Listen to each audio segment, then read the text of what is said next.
Juan José, sobre todo por la forma tan humana de presentar en el fondo y dar avance a temas tan importantes, sobre todo para la actualidad guatemalteca, respecto a la demencia. Centroamérica en general tiene una prevalencia importante de este de este elemento por sobre países que presentan mismas condiciones y normalmente se debe a la alta tasa de hipertensión arterial, que es un tema que vamos a tocar en este webinar. Pero siempre tremendamente agradecido por la posibilidad. Me encanta poder participar con ustedes y dar un puntapié inicial hacia un nuevo proyecto sobre la neuropsicología en adultos. Y esto vamos a tratar de modelar como si fuera una clase de este diplomado, pero como una pincelada. Para ello, como toda buena presentación, les presento inmediatamente este PPT. Pero voy a partir hablando acerca de demencia propiamente tal. Porque cuando hablamos de este concepto, solemos casi siempre pensar en pérdida. Pero clínicamente, nosotros hablamos de un proceso que es más específico. Es una alteración progresiva de las redes neuronales que sostienen funciones complejas como la memoria episódica, el lenguaje, el juicio, la orientación. Y lo que vemos en la imagen, este conectoma, que son obtenidos por una tractografía por difusión, no es un adorno, no es para que se vea más bonito, sino que son las autopistas de las sustancias blancas que sincronizan la actividad en regiones que son distantes y que hacen posible que una experiencia que se transforme en recuerdo, que un estímulo ambiguo se convierta en una decisión, que una biografía se conserve como una identidad. Y la demencia emerge cuando estas redes, y no solo como áreas aisladas, cambian su arquitectura, su eficiencia y su forma de coordinar. Bienvenidos a este webinar. Hoy sabemos que el hipocampo, mediante investigación, no es solo un cajón de recuerdos, sino que es un índice que selecciona y reactiva patrones que están distribuidos en la corteza asociativa. Y la teoría que se llama Hippocampal Indexing explica básicamente por qué cuando el hipocampo y la corteza entorrinal sufren una atrofia inicial, fallan especialmente en la codificación y la evocación libre, se deterioran, generando una separación de patrones, que en esta imagen sería algo así como que estas conexiones que ven ya no serían tan lineales, de modo que los episodios que tratamos de recordar comienzan a confundir o comienzan a ser inaccesibles. A esto siempre se añade un segundo fenómeno que es muy visible. La desconexión de las redes de gran escala, como la red por defecto, por ejemplo, que se integran el precuneus, que lo vamos a ver más adelante, el cíngulo posterior o la corteza parietal inferior, actúan como un sustrato para que la simulación mental y la memoria ortográfica comience a plasmarse. Entonces, En un Alzheimer, por ejemplo, temprano, esta red siempre pierde conectividad funcional y comienza a sufrir hipermetabolismo, que el resultado clínico no es solo el olvido, sino que es una menor capacidad para una persona para construir escenas internas, para planificar y también para mantener una narrativa, perdón, interna del yo. Sin embargo, desde lo molecular, el proceso comienza mucho antes de los primeros síntomas, lo que llamamos los oligómeros de la beta-amiloide, que afectan la plasticidad sináptica o la potenciación a largo plazo, la TAI hiperfosforilizada, etcétera, dan cuenta de que en este contexto el cerebro siempre mantiene márgenes que permiten mantener una compensación. Y esto es muy importante para la neuropsicología. Porque el abordaje neuropsicológico precisamente tiene sentido aquí. No es un inventario para desarrollar un test, sino que es una metodología para mapear con mucha precisión qué parte de esta red es la que está fallando. Y como sello propiamente tal de cualquier neuropsicólogo en formación o ya trabajando, siempre tiene que estar una dimensión humana que no quiero perder de vista, es que cuando un paciente olvida, básicamente no desaparece la persona, sino que cambia la probabilidad de acceder a las rutas que organizan su biografía. Y nuestro trabajo como neuropsicólogos es identificar con rigor qué rutas son las que quedan y cuáles pueden fortalecerse. Entonces, para comenzar en esta gran introducción, quisiera que se queden con esta idea al mirar este conectoma de la portada. Cada línea que ustedes ven acá no es solo un fascículo, sino que es una posibilidad de continuidad.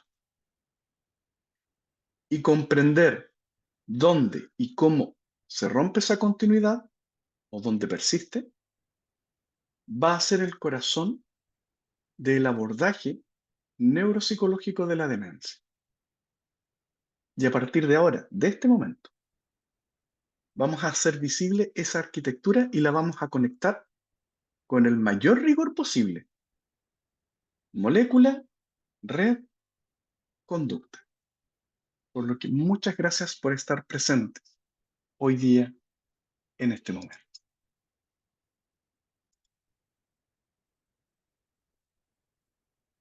Imaginemos por un momento a Rosa, un paciente real. Es una profesora de 72 años que entra a nuestra consulta porque empieza a confundir las rutas de regreso a su casa. No olvida palabras, no olvida rostros. Lo que pierde es la orientación del mapa interno. Sus exámenes iniciales son normales, pero la resonancia que nosotros vemos aquí revela una atrofia hipocampal incipiente. O sea, ¿qué significa esto? Que no es la memoria inmediata la que está fallando, sino que es el sistema de indexación que organiza los recuerdos en el tiempo y en el espacio. Lo llamamos demencia, pero en neurociencia sabemos que se trata del síndrome de desconexión progresiva. Las neuronas no desaparecen todas al mismo tiempo. Primero se altera la sinapsis. Luego, la integridad de los tractos de la sustancia blanca, que es lo que ven acá, y finalmente la conexión de las regiones corticales. Lo paradójico, y por eso el título, es que durante años nuestro cerebro siempre va a intentar compensar esta pérdida. Por eso no es notoria. Aumenta la activación de la corteza prefrontal, del cíngulo anterior, para sostener la función de la memoria. Y este es un esfuerzo muy silencioso, que son medibles mediante resonancias magnéticas, antes de que el deterioro clínico sea evidente. Y en este corte sagital, y especialmente en la parte número 2, en el número 2, acá, vemos que el hipocampo, que es la estructura central de la consolidación de la memoria episódica, que está formado por subcampos, el CA1, CA4, el giro dentado.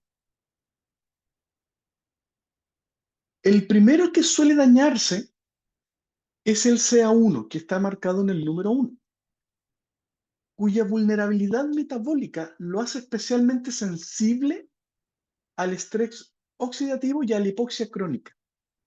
Cuando el CA1 pierde su integridad, el cerebro puede seguir almacenando información, pero no sabe dónde la guarda ni cómo recuperarla.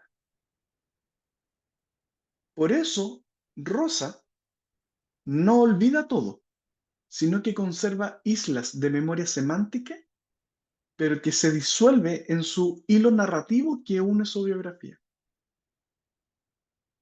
Y si extendemos esa mirada a la corteza temporal medial, encontramos la entorrinal, que es estas MTA 0, 1, 2, 3 y 4 que vemos acá que están ampliadas, que es la puerta de entrada y de salida a los recuerdos. Las proteínas tau, que hemos leído muchísimo, producto del Alzheimer, por ejemplo, comienzan ahí su propagación, que siguen trayectorias de conectividad hacia el precuneus y hacia el cíngulo posterior. Eso es lo que se llama ataques de redes de gran escala. Y lo que sucede, en estricto rigor, es que se traduce en un hipometabolismo de la red por defecto.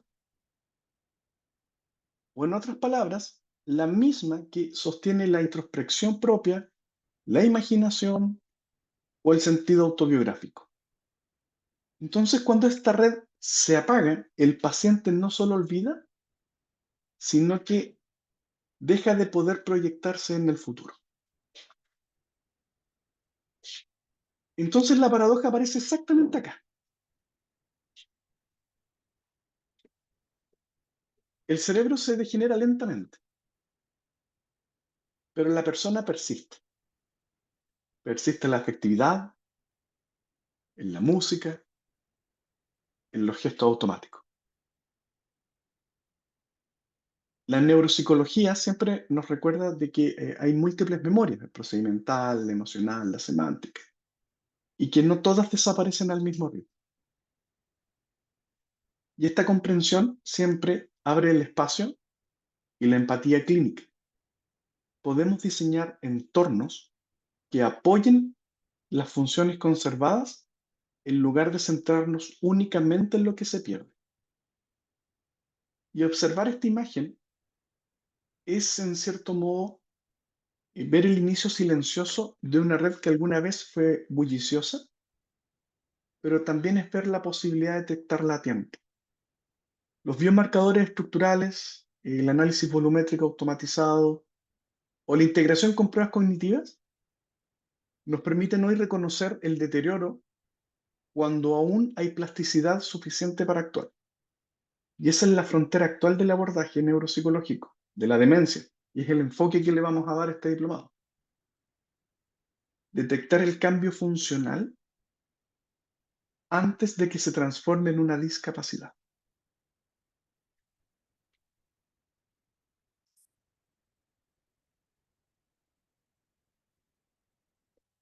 Una de las grandes confusiones clínicas, también humanas, es saber cuándo un olvido deja de ser parte del envejecimiento normal y se convierte en una señal de alarma.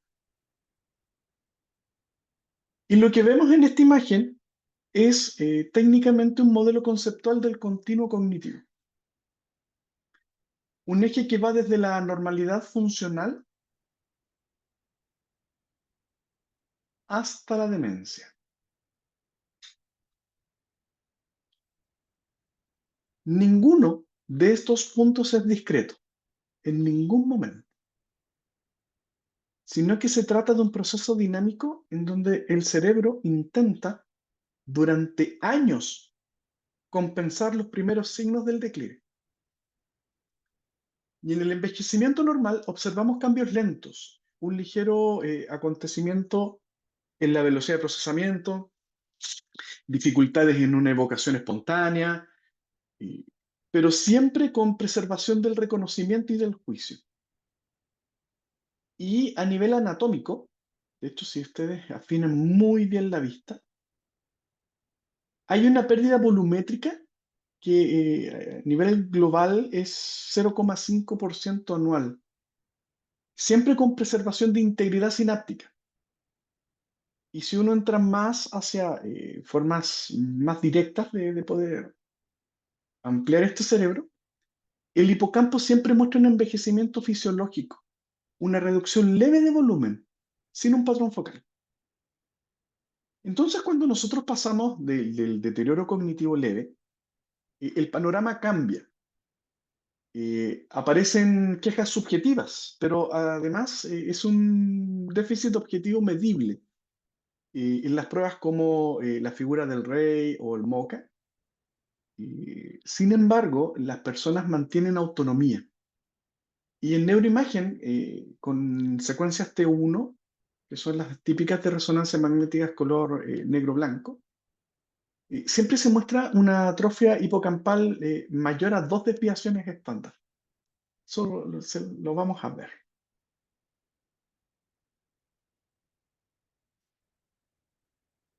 Pero sin embargo, cuando el declive alcanza esta parte azul de esta imagen, hablamos estrictamente de demencia, el déficit que ya interfiere con la vida diaria. El patrón metabólico muestra un hipometabolismo, o sea, ya no se ve amarillo rojo con mucha energía, sino que ya es básicamente celeste azul. Y es muy pronunciado en regiones temporoparietales, y ya la corteza prefrontal medial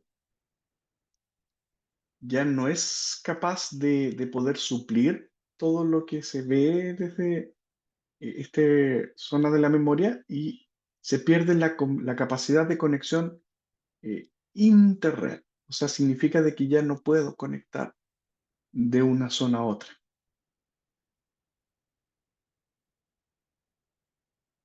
Lo fascinante para la ciencia, pero no muy lindo en términos de salud, es que la transición entre lo que se ve desde lo amarillo naranjo hacia lo verde amarillo, que es de entre la normalidad hacia síntomas de demencia, puede durar una década. Y hay estudios que muestran que esta deposición de la proteína beta amiloide puede durar hasta 15 años. Es decir, que el proceso biológico comienza mucho antes de la clínica. Y por eso el abordaje neuropsicológico es crucial si se quiere dedicar a la neuropsicología del adulto. Es crucial, porque es la única herramienta que detecta una disfunción funcional antes de que la atrofia sea visible. La desviación de patrones de aprendizaje, la pérdida de eficiencia atencional o la menor capacidad de inhibición son señales concretas de que empiezan a desincronizar. En otras palabras, un test neuropsicológico puede ver el cambio antes que una resonancia. Y comprender este continuo puede cambiar abiertamente nuestra mirada, porque el envejecimiento no es un punto de inflexión, sino que es un proceso de adaptación. Y en algunos cerebros, la compensación gana, pero en otros, la desconexión progresa. Entonces, nuestro papel es distinguirlos a tiempo, no desde la angustia del diagnóstico, porque claramente nos angustiamos, sino que es desde la posibilidad de intervenir antes del colapso de esta red. ¿Cómo vamos hasta el momento? Pueden ir escribiendo al chat para poder leerlos. Entonces, hasta ahora hemos visto la expresión clínica del declive. Ahora descendamos hacia el nivel que comienza la historia, la biología del deterioro. Esta imagen que ustedes ven, y básicamente la que ven ustedes aquí a la izquierda,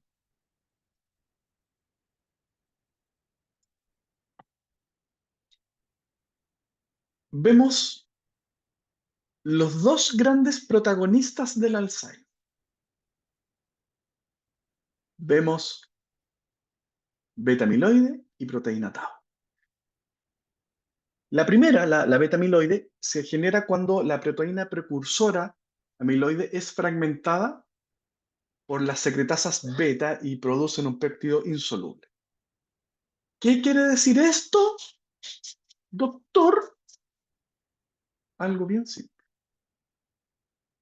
Sino que estas placas no solo son un marcador, sino que alteran la homeostasis del calcio, generan radicales libres y provocan microalgias reactivas.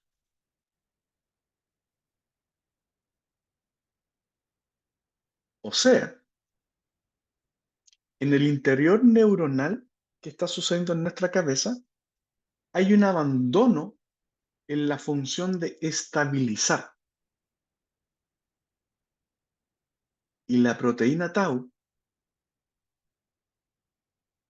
que entra en una etapa como muy devastadora, que no es una sustancia aislada,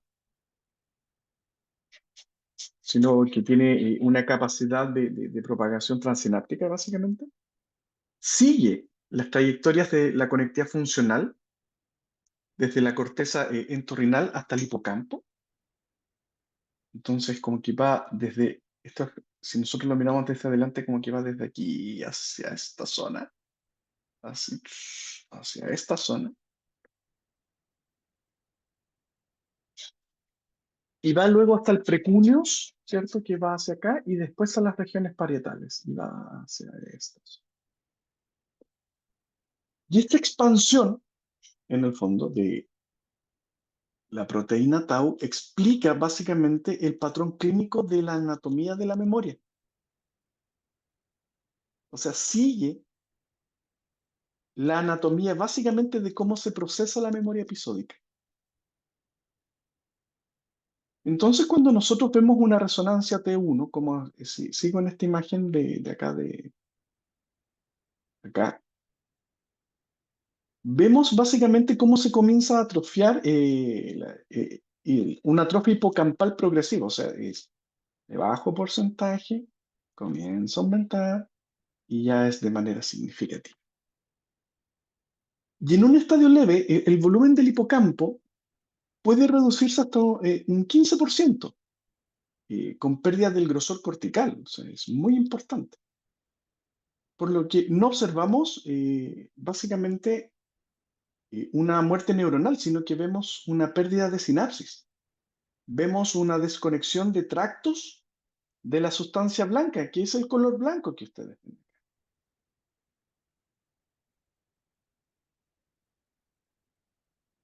Y a la derecha vemos una imagen PET que traduce ese daño estructural en función. O sea, cuanto menos glucosa consume la región, menor es su actividad sináptica. Es más azul. Y en las fases tempranas, como en la corteza temporal, los laterales y el parietal inferior, esta zona, con el avance, ¿cierto?, de esta desconexión, alcanza de alguna manera lo que es la corteza prefrontal medial, o sea, esto que nosotros vemos acá,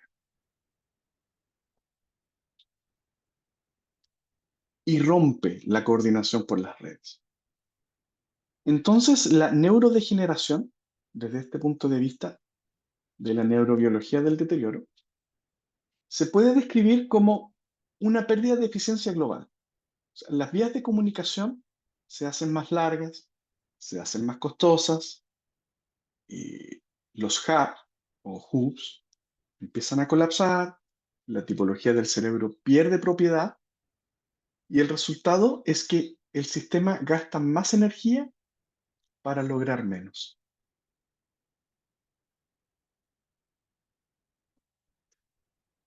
Pero aquí hay algo importante. El deterioro no siempre es lineal ni inevitable.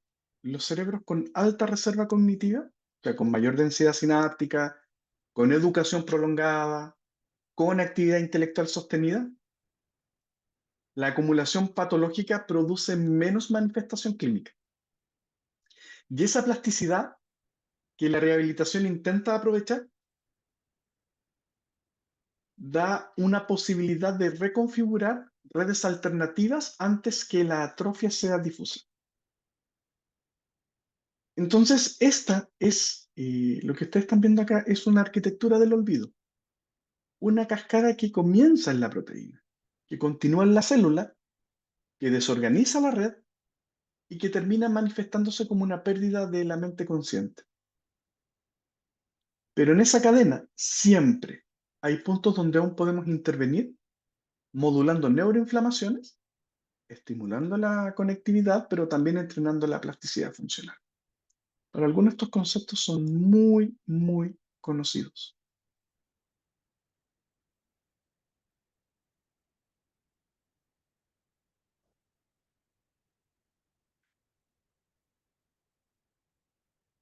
En un momento voy a responder las preguntas que hacen para poder ir conectando. La neurociencia moderna dejó atrás la idea de que cada función mental vive una región aislada. Y lo que realmente define la cognición y lo que se altera en las demencias son las redes de gran escala, que coordinan la actividad de múltiples regiones. Entonces, acá, en esta imagen, especialmente en la derecha, vemos tres redes esenciales. A ver si las logran identificar. Vemos la red por defecto, la que está encargada de la memoria ortográfica, la introspección y la construcción del yo. Está la red ejecutiva, que es responsable de la planificación, el control cognitivo, la resolución de problemas. Y la red de saliencia, que actúa como un conmutador, o sea, decide qué estímulos merecen atención y cuándo pasar de la reflexión interna a la acción externa. La demencia tipo Alzheimer comienza en la mayoría de los casos como una desconexión progresiva de la red por defecto.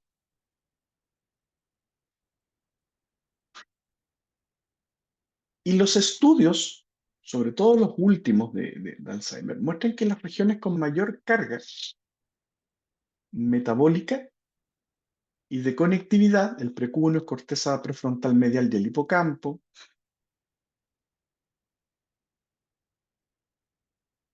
son las primeras en perder sincronía funcional. De hecho, lo pueden ver por colores, pueden identificar los colores. Y si lo llevamos hacia la acumulación de amiloide y de tau, sigue precisamente los ejes anatómicos de esta red. Entonces, cuando la red por defecto se desorganiza, el cerebro intenta compensar aumentando la activación de la red ejecutiva frontoparietal,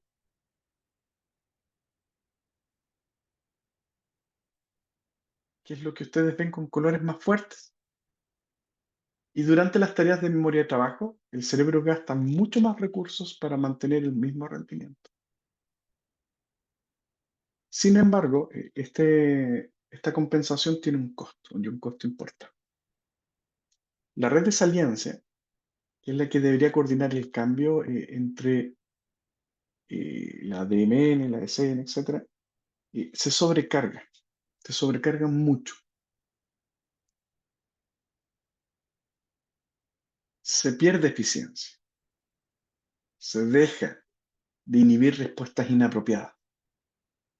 Y clínicamente, esto se traduce en apatía, en pérdida de iniciativa, en desinhibición conductual, especialmente en las demencias frontotemporales.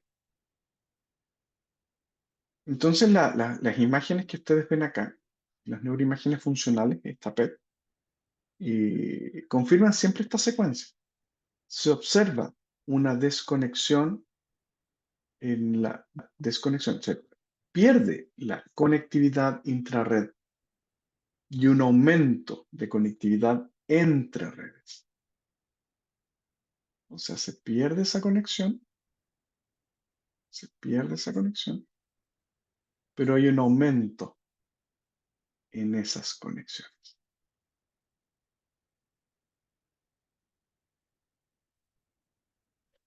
Pero desde la neuropsicología, entender estas redes siempre va a cambiar la forma de evaluar y de rehabilitar, porque nosotros no medimos funciones aisladas, sino que inferimos que qué red es la que está comprometida.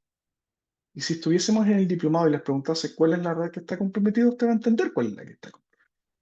Y va a saber qué es lo que tiene que ver. Si falla la red por defecto, veremos un deterioro de la memoria episódica, un deterioro en la orientación temporal.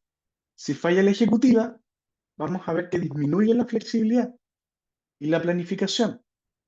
Si se altera la red de saliencia, aparecen fluctuaciones atencionales o conductas desinhibidas.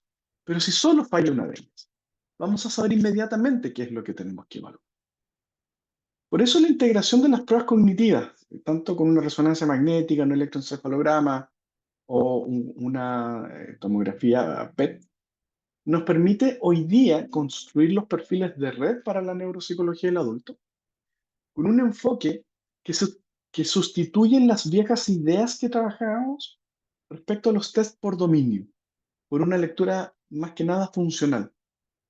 Y lo más interesante es que antes que se observe esta atrofia estructural, la desconexión funcional es detectable. Por lo tanto, podemos anticipar muchísimo un escenario que es muy doloroso para la familia. Las demencias no solo apagan neuronas, apagan diálogos.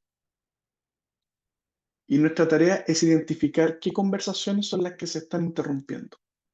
Y con entrenamiento, en algunos casos con tecnología y entorno, ayudamos al cerebro a poder reanudar parte de ellas.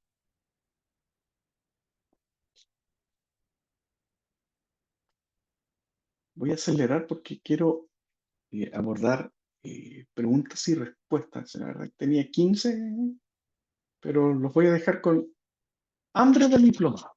¿Sí? Hambre de diplomado. Porque quiero entrar en una parte muy importante.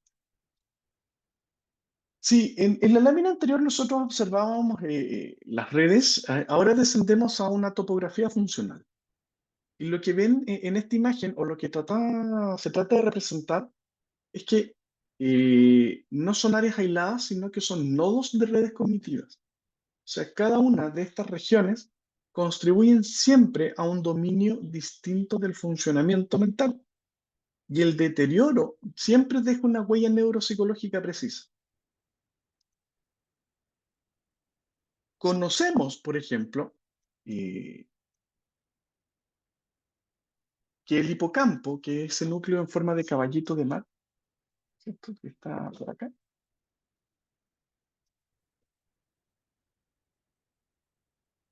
siempre ancla nuestra historia personal y su atrofia produce el patrón clásico de amnesia episódica. sea, el paciente puede recordar eventos antiguos, pero no recuerda los recientes. Y no es que no registre información, es que no logra consolidarla. Y este tipo de fallas se traduce clínicamente en frases como lo acabo de ver, pero no me acuerdo qué era. Entonces, desde allí, ¿cierto? La información que debía pasar de la corteza prefrontal dorsolateral, que es la sede de la planificación, control inhibitorio y toma de decisiones, cuando esta región comienza a deteriorarse por desconexión con el símbolo o pérdida de integridad, empiezan a aparecer errores de juicio, dificultad para mantener metas, una notoria rigidez mental.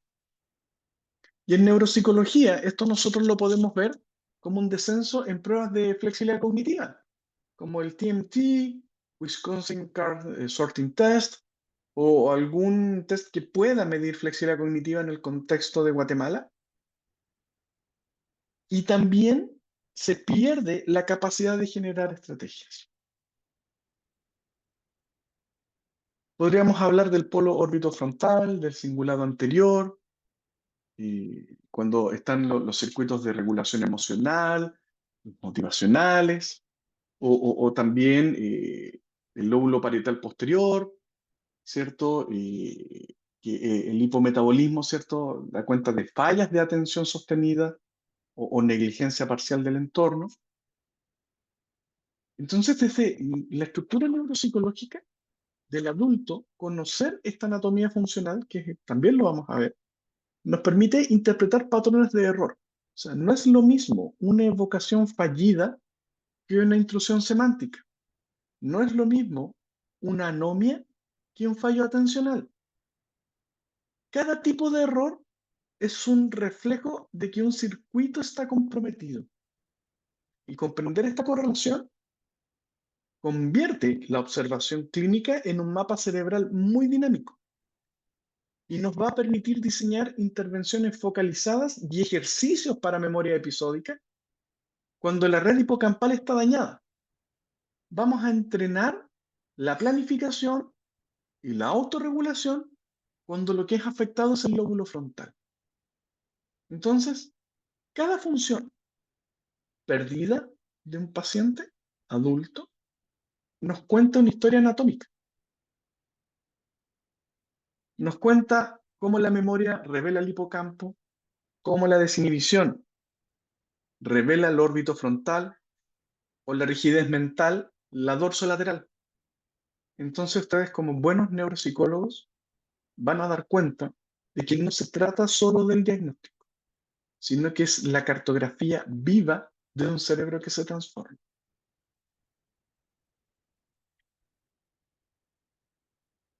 Esto aquí les mostraba tipologías de demencia. Básicamente entender que la tipología de demencia está dividida en tres partes. Hay una primera que es el tipo de Alzheimer, que es la que tiene la imagen central. Tenemos las frontotemporales y las de cuerpos de Lewy, acá y acá, ¿cierto? Y también tenemos las vasculares o las mixtas como la de Huntington, que cada una tiene perfiles neuropsicológicos distintos. Son áreas distintas, tienen rasgos distintos. Por ejemplo, un Alzheimer tiene siempre un inicio súper insidioso y su progresión es lenta. Y nosotros vemos amnesia episódica, o vemos anomias, o vemos desorientación. En cambio, la de cuerpos de Lewy, eh, vemos, por ejemplo, fluctuaciones atencionales o alucinaciones visuales. O en los frontotemporales vemos desinhibición o vemos apatía. Entonces, entender que cada demencia cuenta una historia distinta del mismo fenómeno. eh, la pérdida de la sincronía entre las redes que son las que sostienen la mente y entenderlas con precisión neuropsicológica, el juego básicamente está acá, que es traducir la anatomía del daño en estrategias de compensación funcional. Porque aunque una red se degrade, la manera de abordarla nunca debe ser genérica. Y lo vamos a aprender, lo vamos a entender. Porque cada demencia es un idioma distinto del mismo fenómeno neurodegenerativo.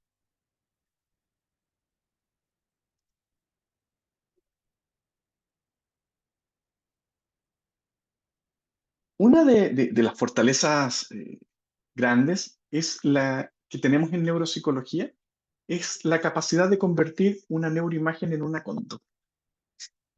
Y en esta imagen vemos básicamente los grandes dominios cognitivos, sobre todo el eh, y cada uno siempre está asociado a redes específicas en que la demencia puede comprometerse de manera diferencial. Entonces, por ejemplo, podríamos partir con la memoria, que es el epicentro de la enfermedad del Alzheimer, que su base anatómica es el sistema hipocampal entorrinal, y lo pueden ver de color verde.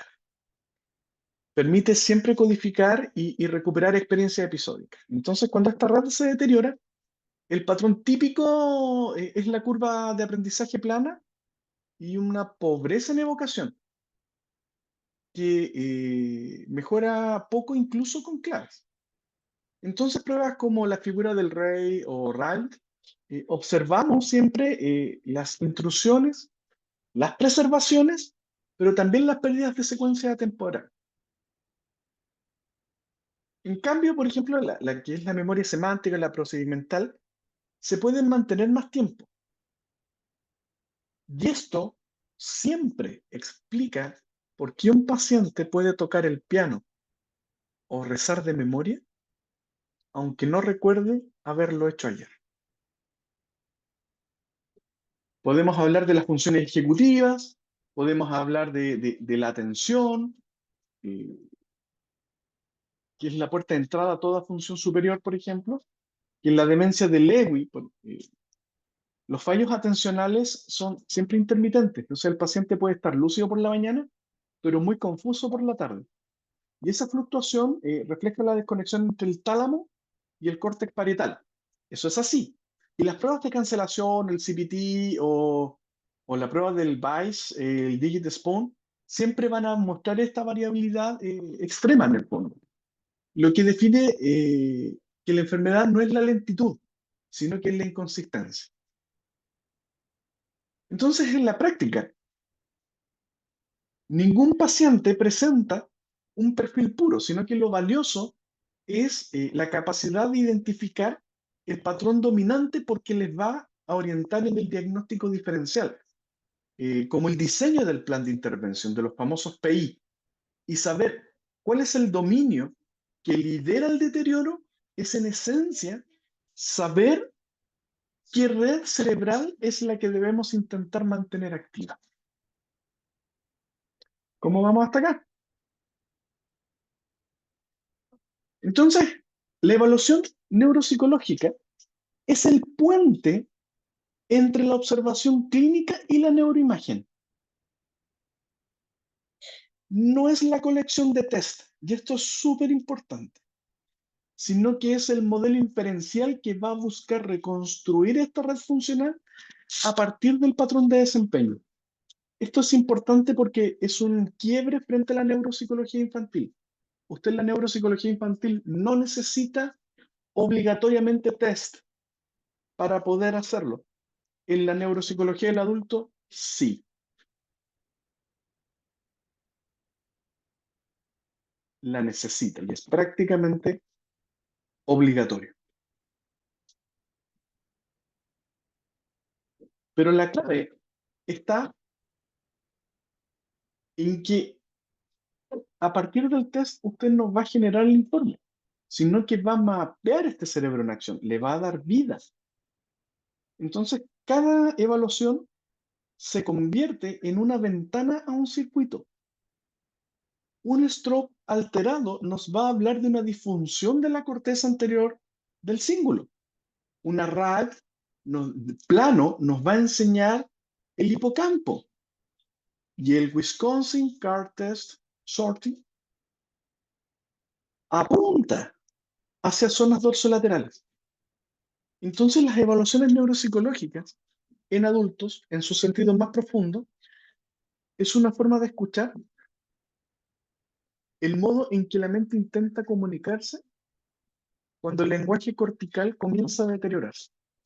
Y por eso el valor no está en el número de aciertos, sino que en la lectura cualitativa de la estrategia. Cómo el paciente aún conserva ciertos elementos.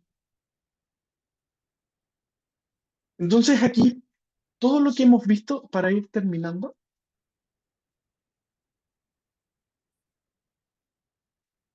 se une la anatomía, la función, la clínica. Porque la neuropsicología no opera sola. Interpreta los hallazgos en diálogos con neuroimagen. Y aquí lo que ustedes están viendo en la parte superior es una resonancia magnética de tipo T1 con un PET, donde se muestra un hipocampo con atrofia bilateral y un precuneus que presenta hipometabolismo. Eso es lo que ustedes están viendo acá, en este momento. Imágenes reales. Esto no es inteligencia artificial. Y si lo interpretamos de forma aislada, diríamos probablemente es Alzheimer. Pero la verdadera precisión de esto llega cuando confrontamos estos datos con el perfil cognitivo funcional. Porque no todos los dominios caen por igual. La memoria episódica y la orientación espacial pueden estar profundamente alteradas, pero las funciones ejecutivas y el lenguaje pueden permanecer casi intactos. Y entenderlas, sobre todo en una caída temprana, como en una inhibición o una flexibilidad con buena memoria, podríamos pensar inmediatamente que no es Alzheimer, sino que es una demencia frontotemporal o vascular. Y eso es lo que les vamos a enseñar en este diplomado. Esto es un enfoque integrador, pero la integración no es solo una estructura de números estadísticos, no es una síntesis estadística, sino que es un ejercicio de coherencia, que es la biología, la cognición y la vida cotidiana siempre deben hablar el mismo idioma, y en un idioma contextualizado a la realidad de Guatemala, a una realidad de ciudad, pero también a una realidad de las zonas no urbanas, también a una realidad de las comunidades. Entonces, cuando lo hacen, el diagnóstico en estricto rigor deja de ser una etiqueta, sino que se convierte en una comprensión profunda del sujeto. Voy a avanzar porque quiero llegar a este punto. Lo otro lo vamos a dejar con un pendiente. Con un pendiente. Porque la investigación actual, sobre todo la de la última década, reordenó cómo definimos la demencia, en particular el Alzheimer. Pasamos de un diagnóstico sindrómico a uno biológicamente anclado. El marco AT propone siempre tres ejes: la amiloide, la tau y la neurodegeneración. Y básicamente lo que se muestra es la secuencia temporal. Una amiloide es positiva muchos años antes que la clínica. La tau se propaga por redes y por último aparece la neurodegeneración. Pero lo bueno o lo interesante de esto es que estamos dando salto hacia la integración multimodal con inteligencia artificial. O sea, hay modelos de normative modeling que comparan el cerebro de un paciente, que es lo que ustedes están viendo acá, en esta zona, que cambia esta estructura. Estamos viendo comparación de pacientes con distribuciones poblacionales para detectar desviaciones sutiles y hacer intervenciones muy tempranas. Eh, Porque lo que está haciendo hoy día la inteligencia artificial es extraer de forma radiómica patrones de texturas invisibles, que a simple vista en las técnicas de resonancia magnética como T1 o FLIR o las técnicas PET no las están detectando tempranamente.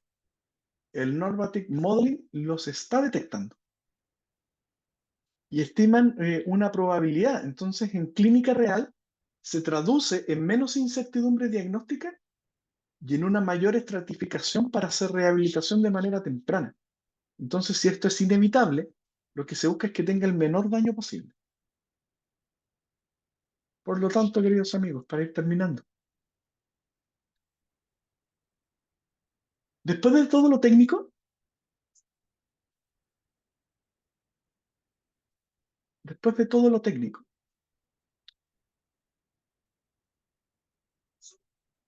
hay algo que ninguna resonancia ni ningún biomarcador puede medir, y esta es la identidad.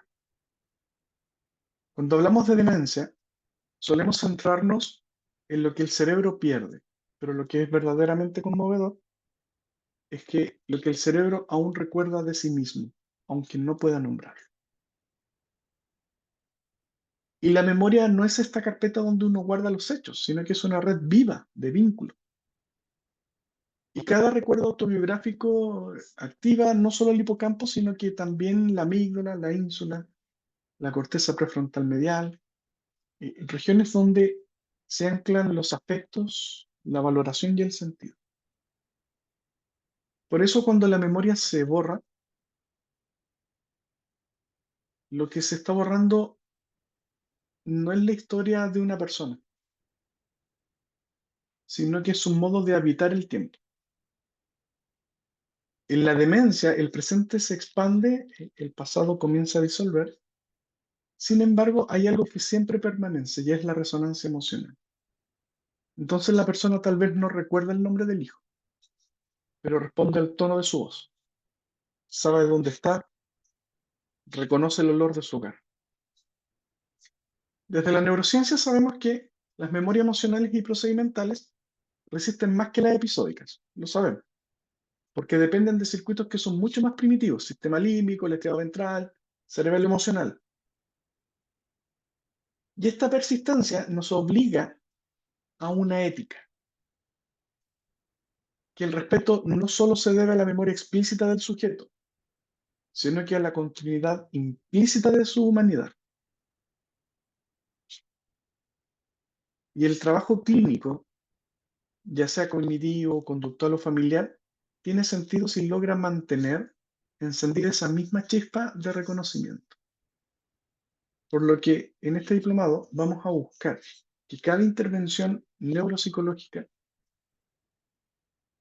sea un acto de reconstrucción narrativa, o sea, ayudar a que un cerebro vuelva a recontarse.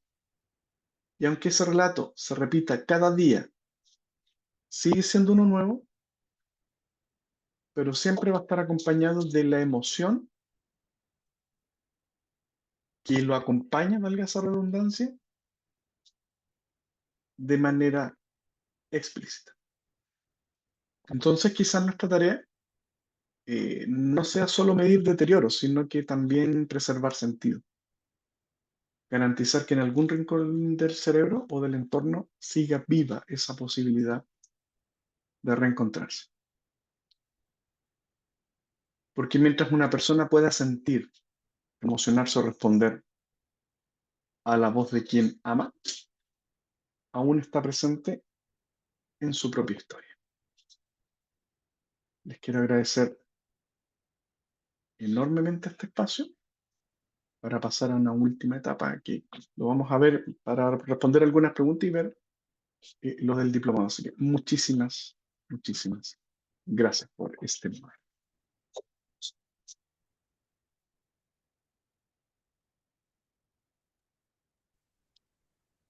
Excelente, muy buenas para todos los que al inicio quizás no pude saludar, pero por favor esos aplausos para el doctor Ángelo. Ángelo, esos aplausos son para ti. Mira.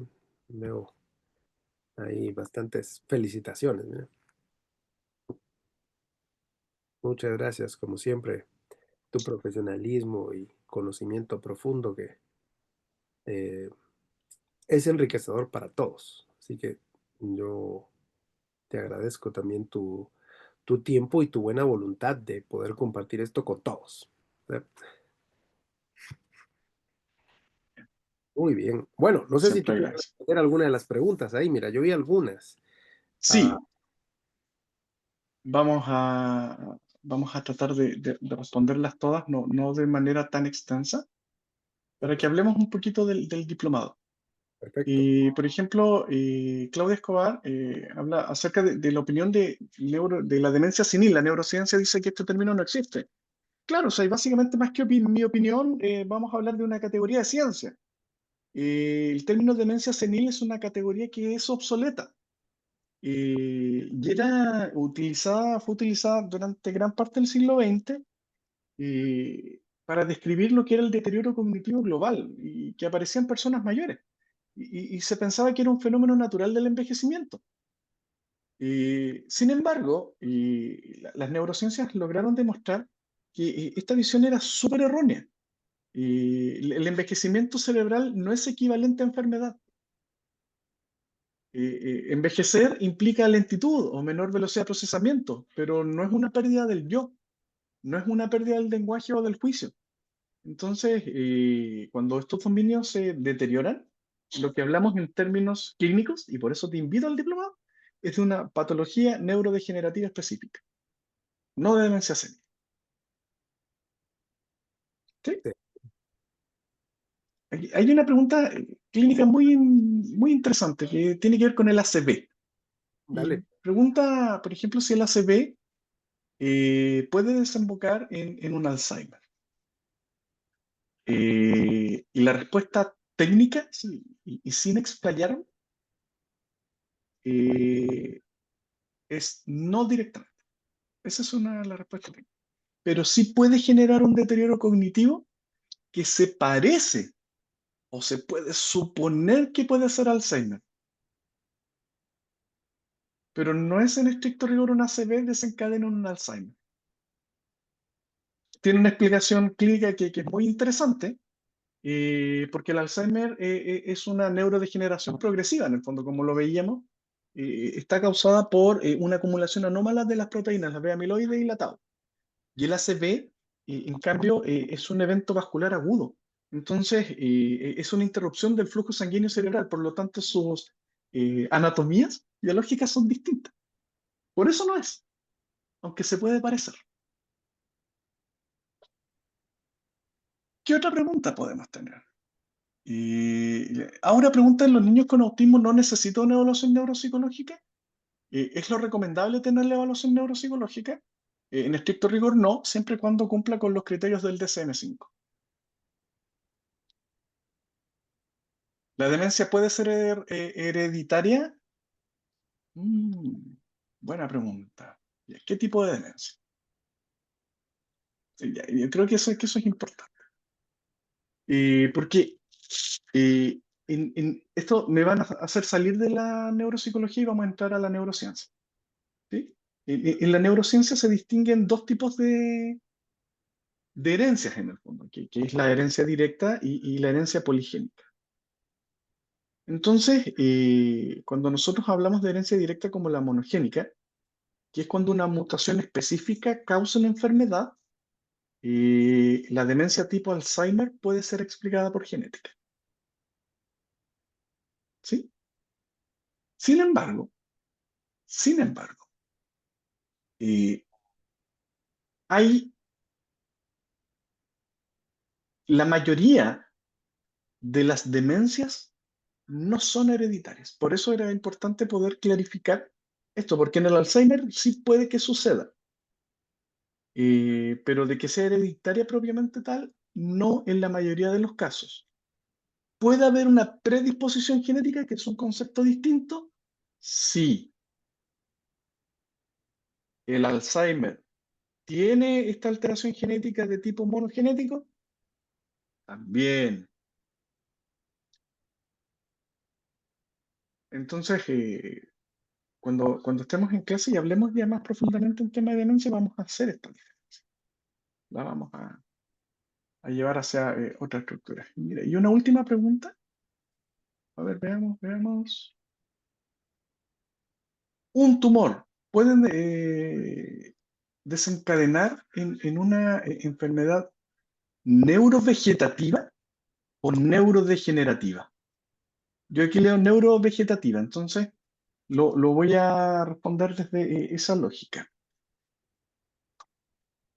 El tumor en estricto rigor puede afectar el sistema neurovegetativo, pero no desencadenar una enfermedad neurovegetativa, en el sentido degenerativo, como el Alzheimer o el Parkinson.